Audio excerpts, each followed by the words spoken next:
다 같이 찬송가 491장, 찬송가 491장 찬양하며 하나님 앞에 새벽 기도를 드리겠습니다.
다 같이 한마음 한뜻으로 하나님 앞에 기도하며 나아가겠습니다.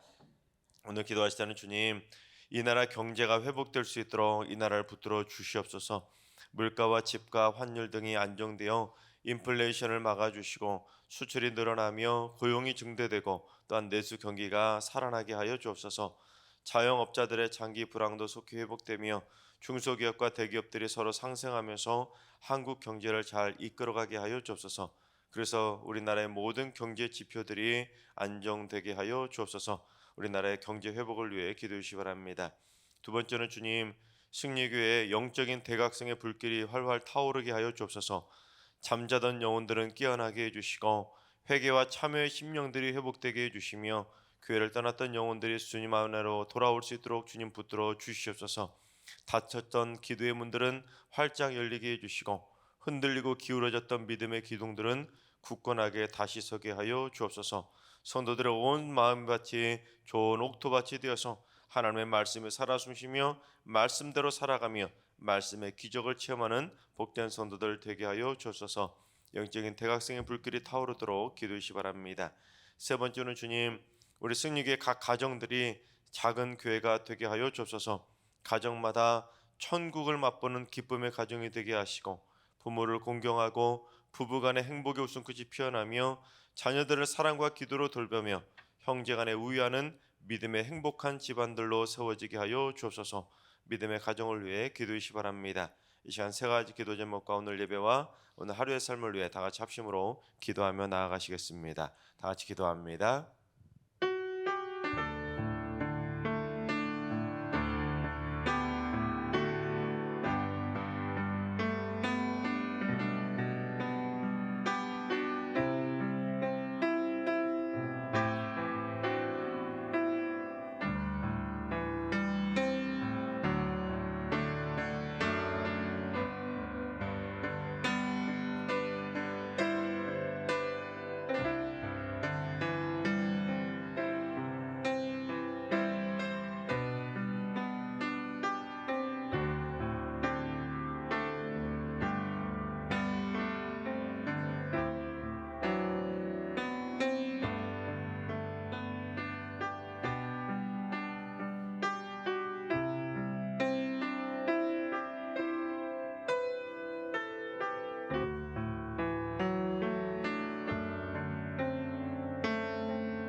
참 좋으신 하나님께서 오늘 이 새벽에 주시는 말씀은 욥기 17장의 말씀입니다. 다 같이 드라마 바이블로 봉독하겠습니다.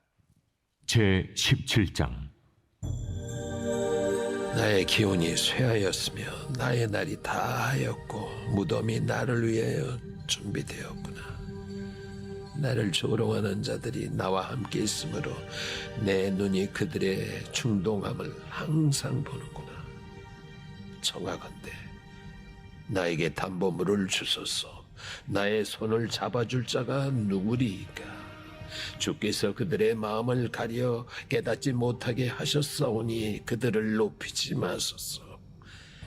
보상을 얻으려고 친구를 비난하는 자는 그의 자손들의 눈이 멀게 되리라.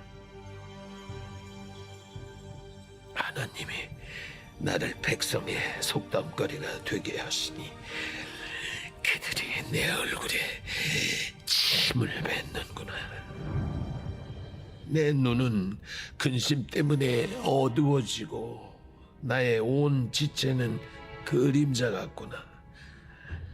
정직한 자는 이로 말미암아 놀라고 죄 없는 자는 경건하지 못한 자 때문에 분을 내나니. 그러므로 의인은 그 길을 꾸준히 가고 손이 깨끗한 자는 점점 힘을 얻느니라. 너희는 모두 다시 올지니라. 내가 너희 중에서 지혜자를 찾을 수 없느니라. 나의 날이 지나갔고 내 계획, 내 마음의 소원이 다 끊어졌구나. 그들은 밤으로 낮을 삼고 빛 앞에서 어둠이 가깝다 하는군. 내가 수월이 내 집이 되기를 희망하여 내 침상을 흑암에 펴놓음에 무덤에게 너는 내 아버지라, 구더기에게 너는 내 어머니, 내 자매라 할지라도 나의 희망이 어디 있으며 나의 희망을 누가 보겠느냐. 우리가 흙 속에서 쉴 때에는 희망이 수월의 문으로 내려갈 뿐이니라. 아멘. 할렐루야. 하나님께서 오늘도 새날을 선물로 주셨습니다. 오늘 하루도 주님과 동행하면서 믿음으로 담대하게 승리하는 행복한 하루가 되시기를 주님의 이름으로 축원합니다. 욥이 참으로 끔찍한 고난을 당하게 되자 욥의 친구들이 병문안을 하기 위해서 찾아오게 되지만 서로 위로하고 위로받는 대화를 주고받기보다는 1차 변론 때 서로 지적하고 정죄하고 비난하며 서로 평행선을 달렸던 것을 보게 됩니다. 그러다가 이제 1차 변론이 끝나고 2차 변론으로 이어지면서는 점점 감정이 격해지고 좀 직설적인 방법으로 공격하고 더 강력하게 비난하는 것을 보게 됩니다. 그리고 2차 변론의 내용들을 좀 살펴보다 보면 해서는 안 되는 막말성 저주의 표현들도 서슴지 않고 쏟아내는 것을 보게 됩니다. 그러니까 욥과 세 친구들이 지금 입술에 브레이크를 잡지 못하고 있는 것을 보게 됩니다. 아니, 완전하게 험하고 막말을 막 쏟아내는 걸 보면 브레이크가 파열됐다고 해도 과언이 아닐 정도로 2차 변론의 내용들을 살펴보다 보면 참으로 험한 말들을 보게 됩니다. 그런데 이 프랑스의 사상가이자 소설가였던 장자크 루소가 사람들이 건네는 위로에 대해서 위로가 어떤 것인지에 대한 다음과 같은 조언을 했습니다. 우리들이 이 재난 때문에 괴로워하고 있을 때 우리에게 다가오는 무분별한 위로는 우리들의 괴로움을 배가하고 우리들의 슬픔을 한층 격렬하게 하는데 보탬이 될 뿐이다. 즉 진심 어린 위로나 위안이 아니라 너무 힘들어하고 있는데 고통 속에 신음하고 있는데 마구잡이로 그런 사람들에게 쏟아내는 분별 없고 무분별한 위로는 오히려 위로는커녕 그의 슬픔과 고통을 한층 더 격렬하게 해줄 뿐이라는 것을 조언하고 있는 것입니다.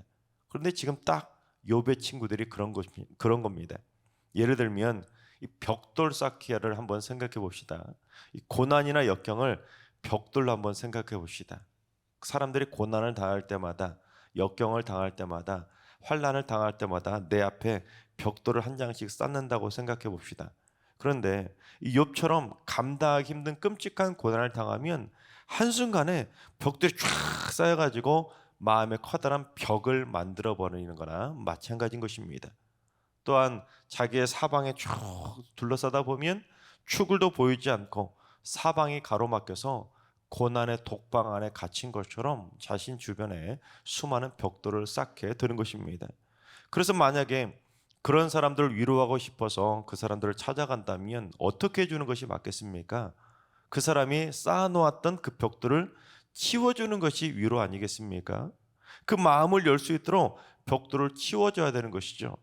문까지 열도록, 그렇게 문을 열 수 있도록 큰 벽돌을 치워줄 수 없다면 마음속에 작은 창이라도 내줘야 되는 것입니다. 그래야 그 창을 통해서 그 사람과 대화할 수 있는 것이고, 또한 창문이든 방문이든 그가 갇혀있는 그 마음의 독방에서 나올 수 있도록 마음의 벽돌들 위로를 통해서 진심 어린 위로와 따뜻한 손내밈을 통해서 벽돌을 한 장 한 장 내릴 수 있도록, 꺼낼 수 있도록, 치울 수 있도록 도와주는 것이 진심 어린 위로인 것이죠. 그런데 욥의 친구들처럼 좀 무분별한 위로, 자신들은 위로라고 생각하지만 상대방이 받아들이기 힘든 무분별한 위로는 가뜩이나 사방이 마음의 벽으로 둘러싸여 있는 바람에 너무 힘든데 아예 그 사람의 천장까지 덮어버리는 무분별한 위로가 되는 것밖에는 안 되는 것입니다. 전혀 도움이 되는 것이 아니죠. 자기들 입장에서는 그 사람의 마음을 위로한답시고 그 사람이 힘드니까 덮어주겠다고 착 덮어주겠지만 사실은 오히려 그것이 그 사람의 마음을 더 캄캄하게 만들어버리는, 그의 마음을 완전히 어둠으로 덮어버리는 꼴이나 마찬가지인 것입니다. 그래서 이욥이 자신의 마음 상태를 뭐라고까지 고백하고 있는지 우리 15절 말씀을 봉독해 보겠습니다. 나의 희망이 어디에 있으며 나의 희망을 누가 보겠느냐. 친구들이 오기 전에 이미 사방에 지금 벽돌로 쌓여서 캄캄한 상태였는데 친구들이 와서 그 벽돌을 좀 치워줬으면 좋았는데 아예 천장까지 확 덮어버리니까 희망이 완전히 사라져버린 것입니다. 그 어떤 희망도 남지 않게 되었다고 절망을 표현하고 있는 것이죠. 그처럼 사방은 물론 천장까지 온통 가로막혀 절망하게 되는 사람들은 그래도 탈출구를 찾게 되는데 좋은 탈출구를 하기보다는 좋지 않은 탈출구를 찾게 됩니다. 그래서 그런 사람들이 흔히 찾는 탈출구와 같은 반응들을 보게 되는데 그런 반응이 뭐냐면, 첫째, 절망하는 사람들은 저주와 욕설을 통해서 분노를 쏟아내게 됩니다. 우리 5절 말씀을 봉독해 보겠습니다. 보상을 얻으려고 친구를 비난하는 자는 그의 자손들의 눈이 멀게 되리라. 이 구절은 당시 전해지던 속담을 인용한 표현인데, 돈에 눈이 멀어서 친구를 버리면 그 자식의 눈이 먼다는 속담이 그 당시 유행했던 속담이라고 합니다. 비슷한 속담이 또 하나 있었는데, 옛말에 자식은 배를 골아 눈이 점점 멀어가는데 그 애비는 친구들을 청하여 흥청망청 잔치를 베푼다, 이런 속담이 있었다고 합니다. 그러니까 지금 욥이 자기를 찾아온 친구들이 돈에 눈이 멀어서 친구를 버린 거니까 그 자식들이 눈이 멀어버릴 거라고 이 친구들에게 아예 저주를 쏟아붓고 있는 것입니다. 즉, 내 걱정 말고 니들 걱정이나 하라는 것이죠. 욥과 친구들이 완전히 막말대잔치로 강대강으로 치닫고 있는 것이죠. 그런데 지렁이도 밟으면 꿈틀댄다고 하나님께 인정받을 정도로 착했던 욥이 이 지경까지 막말을 쏟아내게 된 것은 친구들 때문이라고 말하지 않을 수가 없는 것입니다. 친구들이 와가지고는 위로해주기는커녕 자꾸 욥을 정죄하고 비난하고 그렇게 책망하니까 욥도 결국에는 강대강으로 나설 수밖에 없게 된 것입니다.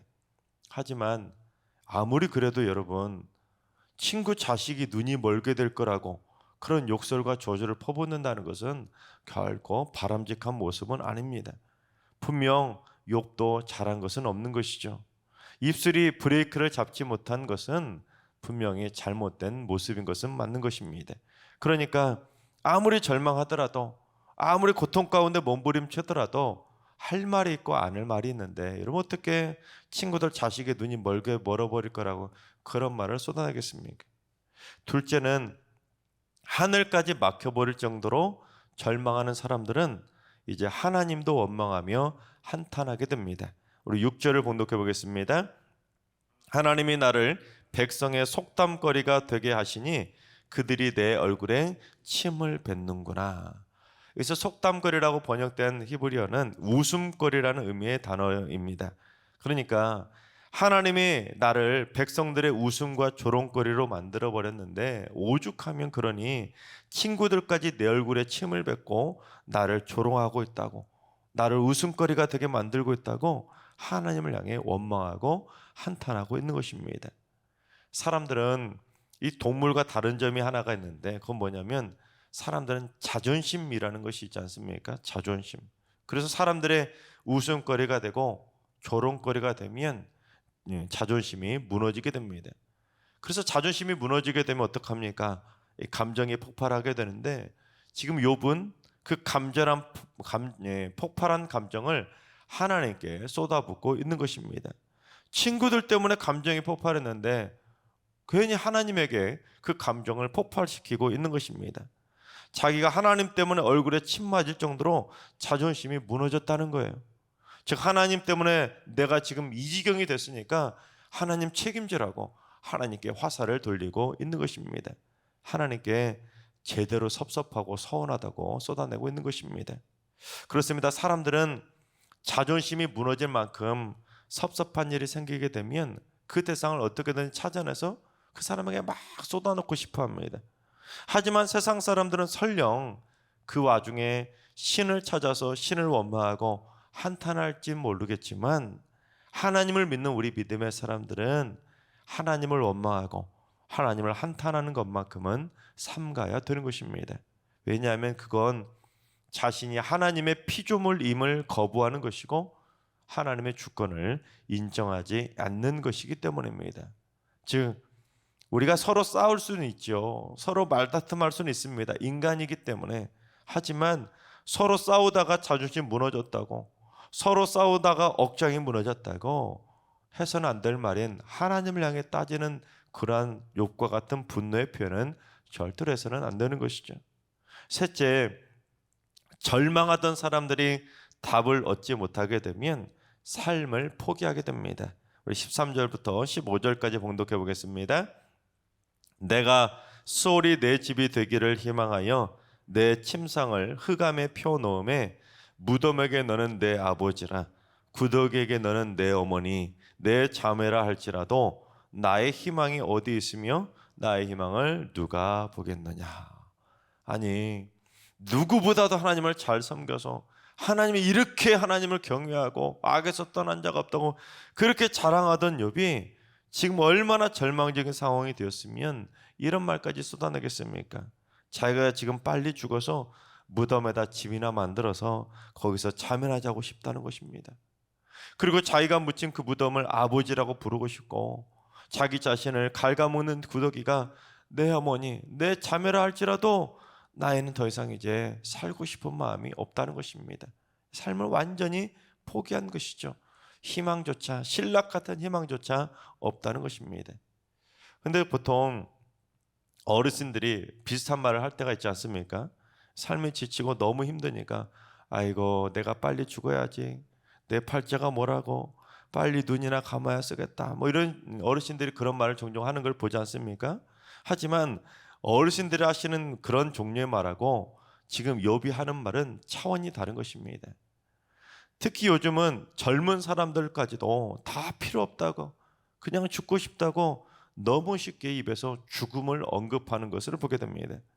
삶의 고난을 이겨내거나 맞서서 싸울 생각하지 않고 그냥 인생을 너무 쉽게 포기해버리는 것입니다. 심지어 최근에 자주 벌어지고 있는 묻지마 범죄들처럼 자신의 삶에 대한 절망적인 포기가 이제 사회를 향한 분노로 표출되어서 스스로 자멸할 길을 선택하는 경우들도 요즘 많이 발생하고 있지 않습니까? 하지만 그런 것들은 어떤 것입니까?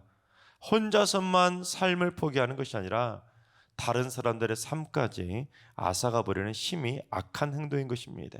그런 모습들은 절대로 정당화될 수 없는 것이고 하나님의 피조물답지 못한 심히 악한 행동인 것입니다. 하나님께서 사랑하시는 여러분, 아무리 인생이 절망스럽더라도 우리의 입술과 생각에 성령님이 함께 하시길 바랍니다.